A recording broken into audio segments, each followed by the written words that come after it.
एकनाथ शिंदे के महाराष्ट्र का मुख्यमंत्री बनने के बाद महाराष्ट्र विधानसभा में स्पीकर को लेकर घमासान मचा हुआ था। एक तरफ भाजपा और शिंदे गुट था और दूसरी तरफ महाराष्ट्र विकास अघाड़ी यानी एमवीए। इस चुनाव को लेकर एक पेच ये भी था कि अगर शिंदे गुट शिवसेना के व्हिप के खिलाफ जाता है तो क्या होगा। खैर, इन बातों पर चर्चा बाद में करेंगे, लेकिन पहले आपको बता दें कि महाराष्ट्र विधानसभा के स्पीकर का चुनाव हो गया है और इस चुनाव में भाजपा और शिंदे गुट ने बाजी मार ली है। इस चुनाव में भाजपा विधायक राहुल नार्वेकर की बम्पर वोटों से जीत हुई है और एमवीए के उम्मीदवार शिवसेना विधायक राजन साल्वी को हार का मुंह देखना पड़ा है। तो आज बात होगी इस चुनाव के गणित पर और बताएंगे आपको कि कौन है महाराष्ट्र विधानसभा के नवनिर्वाचित स्पीकर राहुल नार्वेकर, और साथ ही बताएंगे आपको कि व्हिप के उल्लंघन को लेकर क्या नियम होते हैं। नमस्कार, मेरा नाम है भूपेंद्र सोनी और आप देख रहे हैं अनकट।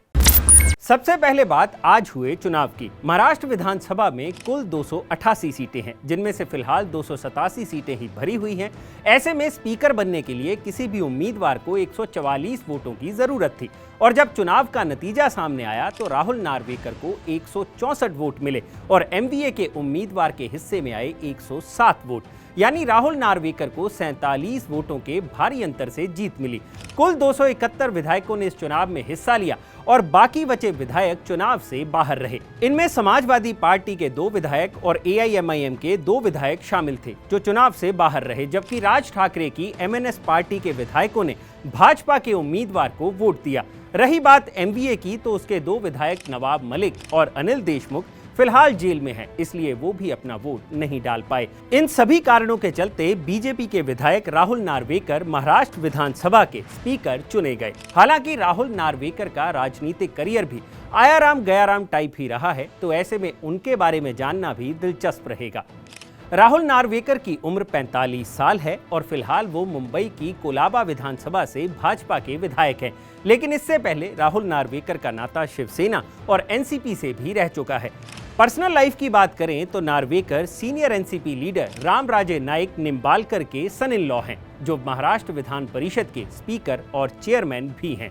2014 में पार्टी छोड़ने तक राहुल शिवसेना के यूथ विंग के स्पोक्स पर्सन हुआ करते थे, लेकिन 2014 में पार्टी द्वारा उनको टिकट ना दिए जाने के चलते राहुल ने शिवसेना छोड़ एनसीपी का दामन थाम लिया और एनसीपी के टिकट पर नार्वेकर ने मावल सीट से साल 2014 का लोकसभा चुनाव लड़ा, जिसमें उन्हें शिवसेना के श्रीरंग अप्पा बरने से शिकस्त मिली। 2016 में नार्वेकर को एनसीपी द्वारा एमएलसी बनाया गया, लेकिन 2019 में महाराष्ट्र विधानसभा चुनाव से ऐन पहले नार्वेकर ने फिर से पाला बदल लिया और भाजपा का दामन थाम लिया। भाजपा के टिकट पर कोलाबा से चुनाव लड़ा और विधायक बन गए। हालांकि शिवसेना ने एमवीए गठबंधन के जरिए भाजपा को सत्ता से बाहर कर दिया और राहुल नार्वेकर विपक्षी दल के विधायक ही रह गए, लेकिन अब जब भाजपा दोबारा सत्ता में लौटी तो नार्वेकर की किस्मत भी चमक गई और उन्हें महाराष्ट्र विधानसभा का स्पीकर बनने का मौका मिल गया। ये तो हुई राहुल नार्वेकर की बात। अब लगे हाथ व्हिप के उल्लंघन को लेकर क्या नियम है ये भी जान लीजिए।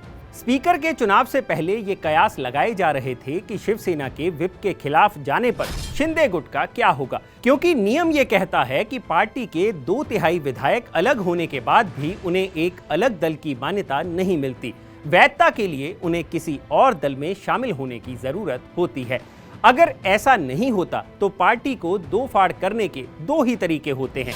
एक ये कि पार्टी को निचले लेवल से लेकर ऊपर तक दोनों धड़ों में बांट दिया जाए, लेकिन वो तभी संभव है जब निचले स्तर पर भी फूट हो। लेकिन फिलहाल सांसदों से लेकर नगर निकाय के प्रतिनिधियों तक सभी उद्धव गुट के साथ ही हैं, तो ऐसे में शिंदे गुट को शिवसेना के व्हिप के खिलाफ जाना भारी पड़ सकता था। अब जब शिंदे गुट ने भाजपा के स्पीकर का साथ दिया है तो ऐसे में उद्धव ठाकरे के पास ये हक है कि वो कोर्ट में बागी विधायकों की सदस्यता रद्द करने के लिए अपील कर सकते हैं, लेकिन शिंदे गुट के पास भी 2/3 सदस्य होने के चलते वो भी उनके व्हिप को ना मानने के चलते उद्धव गुट के खिलाफ कोर्ट जा सकते हैं।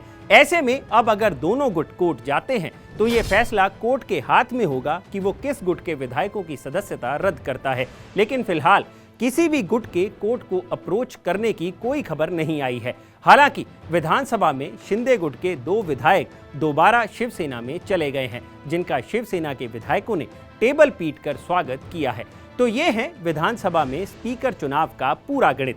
अगर आपको ये वीडियो पसंद आया हो तो इसे लाइक और शेयर जरूर करें और जानकारी से भरे ऐसे ही और वीडियोस देखने के लिए सब्सक्राइब करें हमारा चैनल अनकट।